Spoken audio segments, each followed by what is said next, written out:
مفتی صاحب براہ مہربانی اس سوال کا جواب وضاحت سے دیں کہ قیامت کا میزان کہاں لگے گا, کیسے لگے گا قرآن و سنت کی روشنی میں. دیکھو برزخ کی جو باتیں ہیں نا یا قیامت کی جو باتیں ہیں, چونکہ وہ یہ دنیا نہیں ہوگی تو اس کی پوری کیفیت ہمیں نہ بتائی ہے نہ ہمیں سمجھ میں آ سکتی ہے. اس لیے اس کی پوری کیفیت کو جاننے کی کوشش کرنا ایک فضول حرکت ہے. اب مثال کے طور پر جہنم کے اوپر جو پل ہوگا وہ بال سے زیادہ باریک ہوگا, تلوار سے زیادہ تیز ہوگا. وہ پل کیا ہے؟ وہی صراط مستقیم ہے جس پر آپ دنیا میں چلے ہو. اللہ اسی کو ایک صورت اور شکل دے کے پل پہ قائم کر دیں گے, پل بنا دیں گے. تو کیا اس کی مثال دی جا سکتی ہے دنیا میں؟ ظاہر ہے نہیں دی جا سکتی. تو جتنا ہمیں بتایا گیا ہے ہم اس پر ایمان لاتے ہیں, اور جو نہیں بتایا گیا ہم اس کی تفتیش میں نہیں جاتے. جو ہمارے کام کی چیز تھی وہ اللہ نے ہمیں بتا دی ہے. اس کی مثال ایسے ہے جیسے مشرکین نے پوچھا روح کیا چیز ہے؟ روح جو ہماری باڈی میں روح ہوتی ہے نا, جس کی وجہ سے ہم زندہ ہوتے ہیں. تو اللہ نے فرمایا قل الروح من امر ربی, اللہ کا ایک حکم ہے. اب یہ پورا ایکسپلین تھوڑی کیا اللہ تعالیٰ نے, اور اب سوال پیدا ہوتا ہے اللہ تو نے ہمیں پورا ایکسپلین تو کیا نہیں کہ روح کیا چیز ہوتی ہے, تو نے تو کہہ دیا میرا حکم ہے بس. آگے اللہ نے اس کا جواب دیا ہے. روح کا جواب پورا نہیں دیا, اس کا جواب دیا کہ میں نے پورا جواب کیوں نہیں دیا. ٹھیک ہے نا, اس اشکال کا اللہ نے جواب دیا وما اوتیتم من العلم الا قلیلا. اللہ کہتے ہیں ہم نے تمہیں علم بہت تھوڑا دیا ہے. علم ہے تمہارے پاس لیکن اتنا نہیں ہے جتنا تم سمجھ رہے ہو. تو جتنی تمہاری کیپیسٹی ہے دماغ کی, اس کیپیسٹی کے حساب سے اتنا جواب کافی ہے کہ روح اللہ کا ایک حکم ہے. جب وہ باڈی میں ہوتا ہے تو ہم زندہ ہوتے ہیں, باڈی سے نکلتا ہے تو ہم مر جاتے ہیں. اور عجیب بات ہے میڈیکل سائنس نے اتنی ترقی کر لی, اب تک وہ بھی روح کو یعنی زندگی اور حیات کو ایکسپلین نہیں کر سکی ہے. پتہ ہے آپ کو یہ بات؟ میڈیکل سائنس کا علم جو ہمارے پاس ہے, ڈاکٹروں کے پاس ہے, وہ بھی بہت تھوڑا ہے, اتنا تھوڑا ہے. یہ جو جینز کا علم ہے نا, جین جس میں ڈاکٹر گھسے ہوئے اندر, ایک جینیٹک سائنس کے ڈاکٹر نے مجھے بتایا آسٹریلیا میں کہ اس میں 2% کا تو ہمیں پتا چلا ہے, وہ بھی 100% نہیں, 98% کا تو کخ بھی پتا نہیں ہے. نہیں آئی میرا خیال ہے بات. جو ہم جب آدمی کے سیل کو توڑتے چلے جاتے ہیں نا, تو ہماری جو بنیادی اکائی ہے باڈی کی وہ سیل کہلاتی ہے نا, جس اینٹوں سے ہماری باڈی بنتی ہے. اس سیل میں ایک نیوکلیس ہوتا ہے, مرکزہ ہوتا ہے, جیسے انڈے میں نا, انڈا بھی سب سے بڑا سیل ہے, ایک سائٹوپلازم ہے, اس کے اندر زردی ہے جو نیوکلیس ہے. تو ایسے ہی ہماری باڈی کو بھی آپ توڑتے چلے جائیں گے تو ایک اکائی آئے گی, ایک یونٹ آئے گی جس کو سیل کہا جاتا ہے. پھر اس کو بھی آپ توڑیں گے تو نیوکلیس کے اندر بہت زیادہ فنٹر نہ بنے. تو ابھی تک زندگی ہی کو ایکسپلین نہیں کیا جا سکا یہ زندگی کیا چیز ہوتی ہے. میں آنکھوں سے دیکھ رہا ہوں, محسوس کر رہا ہوں, کانوں سے سن رہا ہوں, روبوٹ بھی دیکھتا ہے, محسوس نہیں کرتا ہے. وہ تو محسوس کرنے کا نام کیا ہے؟ حیات. یہ حیات کھوپڑی سے اوپر کی چیز ہے بھائی. یہ اسی کو اللہ نے کہا میرا حکم ہے. فَإِذَا سَوَّيْتُهُ وَنَفَخْتُ فِيهِ مِن رُوحِي. اللہ نے آدم کا پتلا بنایا. اللہ کہتے ہیں میں نے کہا میں نے اپنی روح پھونک دی, زندہ ہو گئے.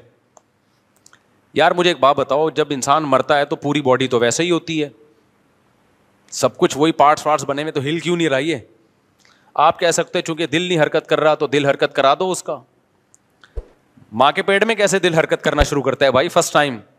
کسی کی سمجھ میں نہیں آتا. یہ ڈاکٹر کہتے ہیں کہ میں نے ڈاکٹروں سے پوچھا ہے, ہوائی باتیں نہیں کر رہا, کہ جب پہلی دفعہ ماں کے پیٹ میں بچے کا دل دھڑکتا ہے تو کیوں دھڑکتا ہے, پہلی دفعہ کس نے دھڑکایا؟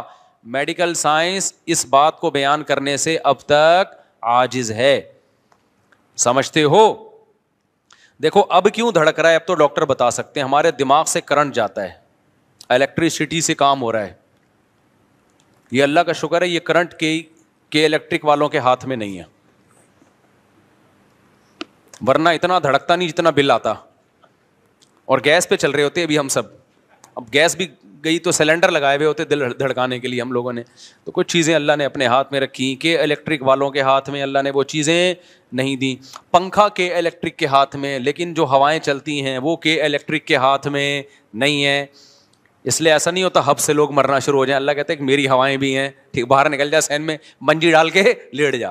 منجی کا فائدہ یہ ہوگا نیچے سے بھی ہوا لگے گی. صحیح. مولٹی فوم والوں نے جو گدے بنائے اوپر سے لگے گی, نیچے سے نہیں لگے گی. تو مولٹی فوم کے گدے پہ جب آپ لیٹیں گے تو کے الیکٹرک والوں کے محتاج ہوں گے, وہ پنکھا چلائیں گے تو ہوا لگے گی, ادروائز نہیں. لیکن اگر آپ منجی پہ لیٹیں, چارپائیوں پہ لیٹیں, تو بھائی اس میں سے آٹومیٹیکلی جب ہوا چلے گی تو چاروں طرف سے آپ کو ہوا لگے گی. اس لیے اپنے آپ کو بہت زیادہ ان چیزوں کا محتاج نہ بناؤ, قدرتی ماحول میں رہنے کی عادت ڈالو. سمجھتے ہو کہ نہیں سمجھتے ہو؟ میں سعودی عرب میں 2 مہینے رہا, ایئر کنڈیشن ہی میں رہتے ہیں, میرا دماغ خراب ہو گیا وہاں پہ, میرا دماغ پھٹنے لگا. میں آیا گھر میں 2 مہینے بعد, جب میں آیا نا, میں نے پنکھا چلا کے لیٹا یار, کھڑکیاں کھول دی کمروں کی. خدا کی قسم, جو نیچرل میں مزہ ہے نا وہ آرٹیفیشل میں نہیں ہے. پتہ نہیں لوگ 24 گھنٹے اے سی میں پڑھتے کیوں نہیں ہیں, عجیب ذہنی کوفت ہونا شروع ہو جاتی ہے. عادی ہو گئے ہیں, ہم نے اپنے آپ کو عادی کیا ہی نہیں ایئر کنڈیشن کا. تو میں کیا کرتا ہوں, میں تو آتا ہوں, میں آیا, میں نے گھر کے چاروں کھڑکیاں مڑکیاں کھولی آرام سے. گھر ایسا بنایا کوئی کھڑکیاں کھول کے بے پردگی نہ ہو. آج کل گھر بھی اس طرح کے ہوتے ہیں کہ وہ کہیں نہ کھڑکی کھول سکتا ہے آدمی, نہ کہیں صحن میں لیٹ سکتا ہے. تو اس سے یہ جو نیچرل لائف ہے نا یہ سکون دیتی ہے انسان کو. پنکھے کی بھی اپنا مزہ ہے بھائی, اگرچہ پنکھا نیچرل نہیں ہے لیکن اس کو ڈنگ ڈنگ ڈنگ کی آواز کا اپنا مزہ ہے. ابھی جو میں اگرچہ تم لوگ دین سننے کے آئے تھے لیکن تھوڑی سی باتیں بھی سن لو نا. میں جب جاپان گیا نا ابھی, تو مجھے جو کمرہ دیا ارشاد بھائی نے, وہ اس میں سردیاں تھیں تو پنکھا تو چلا نہیں سکتے تھے. اب ہیٹر چلاتے تو مجھے ہیٹر سے تکلیف ہوتی ہے. یہ جو ہیٹر ہوتا ہے نا ایئر کنڈیشن میں, جو ہیٹر بھی چلتا ہے نا, یہ عذاب ہے. یہ گیس کا ہیٹر بھی ایک عذاب ہے. لکڑیوں کی آگ بھی ہم نے تاپی ہے, اس میں وہ ٹینشن نہیں ہوتی جو گیس کے ہیٹر میں ہوتی ہے. پتہ ہے آپ کو, لکڑیوں کی آگ جلا دو نا کمرے میں, اس سے جو ہیٹ ملتی ہے اس سے آدمی اسٹریس ڈپریشن میں نہیں جاتا. یہ جو گیس کا ہیٹر ہے نا یہ عجیب سی چیز ہے یہ. تو میں نے کہا بھائی ہیٹر نہیں چلاؤ, نہ اے سی والا ہیٹر چلاؤ اور نہ گیس والا. اب سردی بہت ہے تو ڈبل رضائی لے لیں گے ہم, کوئی بات نہیں. اب جب ڈبل رضائی لے رہے ہیں تو اب پنکھے بھی نہیں چل رہے, ہیٹر بھی نہیں چل رہا, کچھ بھی نہیں, تو آواز, اب کوئی ذرا سا ٹھک ہو آواز آتی ہے. ساتھ میں ان کے بچے تو بات چیت کریں گے, شور شرابہ کریں گے, نیند ہی نہیں آ رہی. تو میں نے کیا کیا, میں نے کہا مجھے تو پنکھا چلانا ہے. پنکھا تھا ہی نہیں, سوری, جاپان میں سرد علاقوں میں تھوڑی پنکھے. تو میں نے کیا کیا, میں نے کہا یار یوٹیوب ہر بیماری کا علاج ہے, مجھے چاہیے پنکھے کی کڑنگ کڑنگ آواز. ہم تو عادی ہیں اس کے کڑنگ کڑنگ آواز سے, گڑنگ گڑنگ ایسے. پنکھا جتنا بیکار ہوگا نا اتنا اچھی لوری سناتا ہے. پنکھا جتنا خراب ہوگا نا, کڑنگ گڑنگ گڑنگ گڑنگ ایک فریکوینسی کے ساتھ وہ گڑنگ گڑنگ کرتا ہے, اس کا اپنا مزہ ہے یار. بچپن یاد آتا ہے, بچپن یاد آتا ہے. پہلے بڑے آڑے ترچے پنکھے ہوا کرتے تھے نا, گڑنگ گڑنگ گڑنگ گھوم رہے ہوتے تھے, لگتا تھا یہ ہم پہ گر جائے گا. اور ایک دفعہ میں نے پنکھا گرتا ہوا بھی دیکھا ہے. پنکھا ایسے کھڑا ہوا تھا, گڑنگ گڑنگ گڑنگ گھومنے کا بھی گرے گا, وہ گر گیا تھوڑی دیر میں. خیر بچ گئے ہم. تو میں نے کیا کیا, یوٹیوب پہ لکھا فین وائس فار سلیپنگ, تو یوٹیوب پہ آ گئی پنکھے کی آواز. میں نے لگایا زور سے, گہری. اب شور شرابہ اور مجھے تھوڑی دیر یہ تصور ہوتا ہے کہ یہ یوٹیوب پہ اوریجنل نہیں ہے, لیکن 5 سے 10 منٹ کے بعد نا آپ کو لگے گا واقعی پنکھا چل رہا ہے.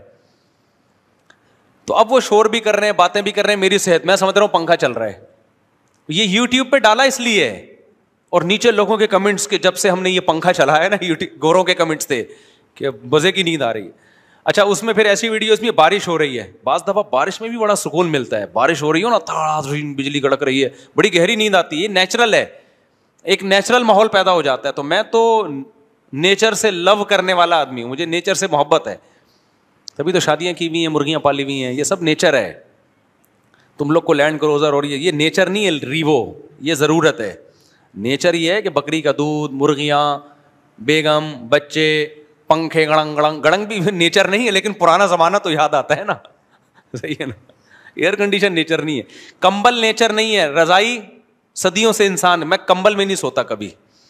آپ دیکھ لیں, میں جہاں بھی جاتا ہوں بولتا ہوں بھائی رضائی چاہیے ہمیں. رضائی کا ایک ویٹ ہوتا ہے, سردیوں میں جب رضائی لحاف اوپر لیتے ہو اس کا اپنا مزہ ہے, کمبل میں وہ مزہ نہیں ہے. دوسرا کمبل میں گڑبڑ کیا ہوتی ہے, وہ کرنٹ مارتا ہے.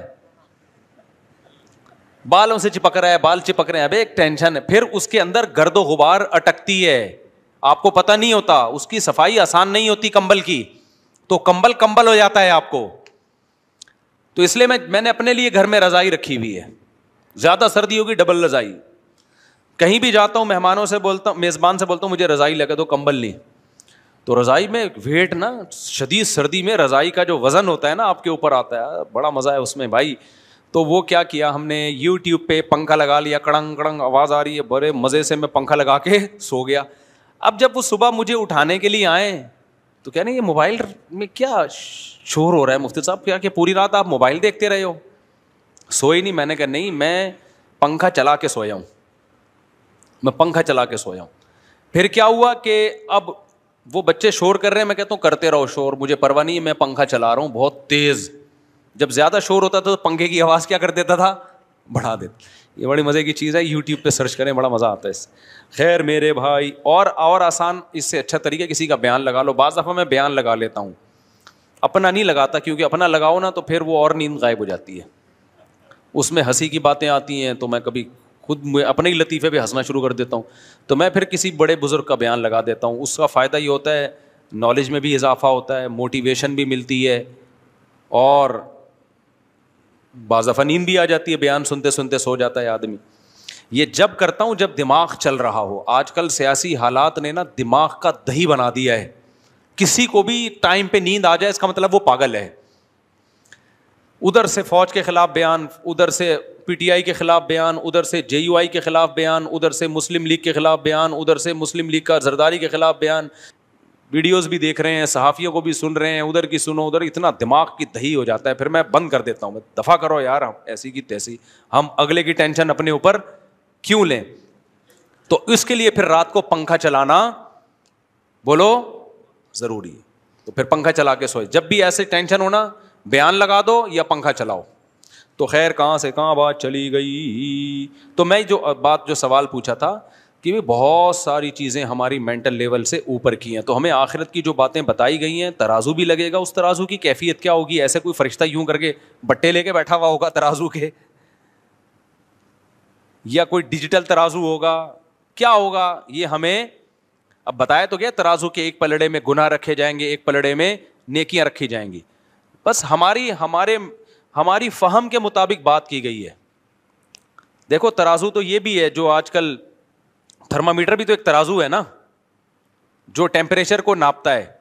اب 1400 سال پہلے کسی کو بتایا جائے کہ ایک ترازو ایجاد ہوگا 1400 سال کے بعد جو بخار کو ناپے گا کہ کتنا ہے, تو کسی کی سمجھ میں آتی ہے یہ بات کہ بخار کیا ایک پلڑے میں لا کے رکھیں گے. نہیں بھائی, ایک جو پارا ہے نا, پارا وہ زبان کے نیچے رکھا جائے گا, وہ بتا دے گا. تو اعمال کیسے تولے جائیں گے اس کی حقیقت اللہ جانتا ہے. تو اللہ نے ہمیں جو جتنا بتا دیا ہم اس پر ایمان رکھتے ہیں. پوری کیفیات نہ ہمیں معلوم ہے, نہ ہمیں ان چیزوں میں پڑھنے کی ضرورت. جو چیز ہماری پریکٹیکل لائف سے جس کا تعلق تھا اتنا اللہ نے ہمیں بتا دیا, اور آگے ہم جانے کی کوشش کریں گے. تو اللہ نے کہا وما اوتیتم من العلم الا قلیلا, تمہیں اللہ نے نالج بہت کم دی ہے. نالج کا مطلب کیپیسٹی تمہاری نالج کی بہت کم ہے, اس سے آگے بڑھنے کی کوشش مت کرو. یہی اللہ کے بارے میں بھی, اللہ عرش پر ہے, علم اور قدرت کے لحاظ سے ہر جگہ ہے. کیسے ہے بھائی ہمیں نہیں پتا, اس میں ہم جا نہیں سکتے آگے. اچھا بھائی مفتی صاحب, طلاق کے بعد عدت کے دوران عورت کو نکاح کا پیغام بھیجنا جائز ہے یا نہیں؟ حرام ہے بالکل. نیز طلاق کے بعد عورت کی کتنے مہینے عدت ہوتی ہے؟ 3 مینسز. عورت کو 3 مینسز آ کے ختم ہو جائیں گے نا تو اس کی عدت پوری ہو جاتی ہے. اور اگر کوئی ایسی عورت ہے جس کو مینسز آنا بند ہو گئے ہیں, عمر زیادہ ہو گئی ہے, تو پھر 3 مہینے. اور اگر وہ پریگننسی میں تھی, پریگننٹ تھی, تو بچے کی ولادت. یہاں میں ایک اور مسئلہ بیان کرتا چلوں. آج کل ایتھیس لوگوں نے ایک بڑا مسئلہ اٹھایا ہوا ہے کہ اسلام نابالغ بچی کی شادی کی بھی اجازت دیتا ہے, اور اس کو بڑا تماشا بنا کے پیش کر رہے ہیں. ہمارے کچھ اسکالرز ان کا جواب دے رہے ہیں, مگر وہ جواب غلط جواب دے رہے ہیں.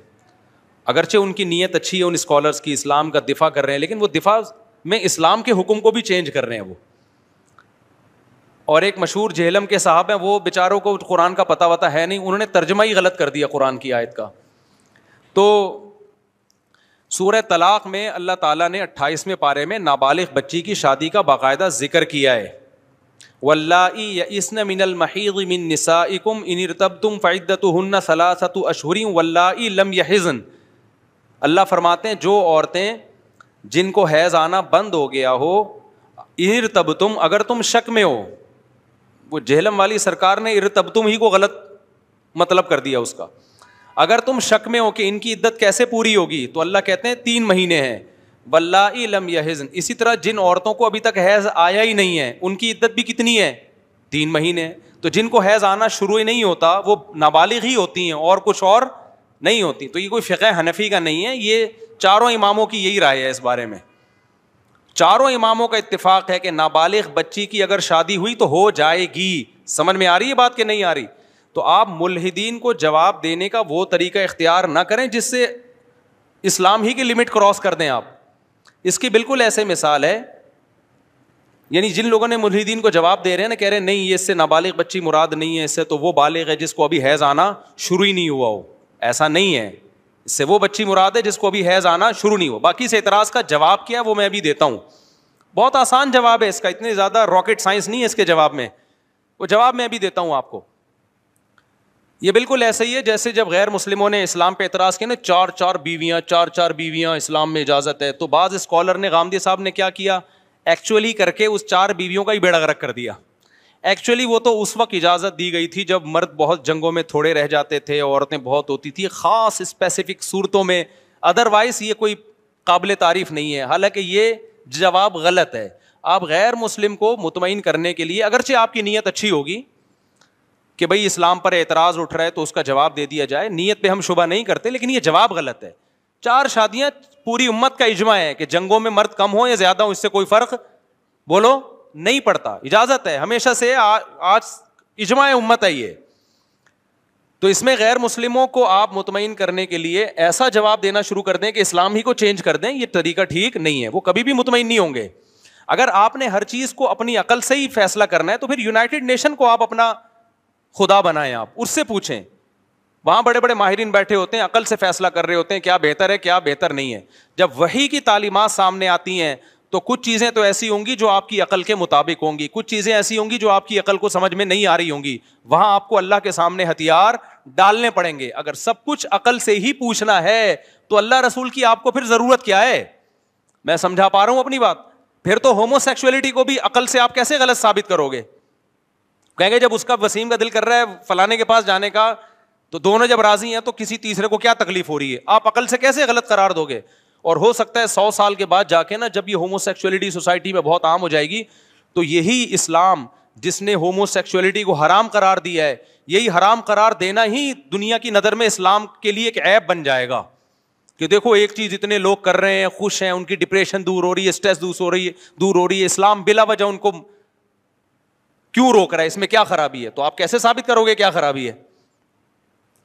تو اس لیے اسلام میں صرف حنفیوں کے یہاں نہیں ہے. وہ جہلم والی سرکار نے بولا ہے کہ حنفیوں نے اور پتہ نہیں اس طرح کی جو ان کی عادت ہے. ایک تو میرے سے جہلم والی سرکار کا پورا بیان کبھی سنا ہی نہیں جاتا، ٹو دا پوائنٹ بات کم ہوتی ہے اور اس میں اشرف علی رسول اللہ، چشتی رسول اللہ، فلانا رسول اللہ، دیوبندی، بریلوی، وہ بھائی آپ جب کوئی علمی بات ریکارڈ کروا رہے ہو ٹو دا پوائنٹ بات کرو آپ، تاکہ اگلا بھی سن سکے آپ کی بات کو. تو میں نے وہ سنا ہے بڑی مشکل سے.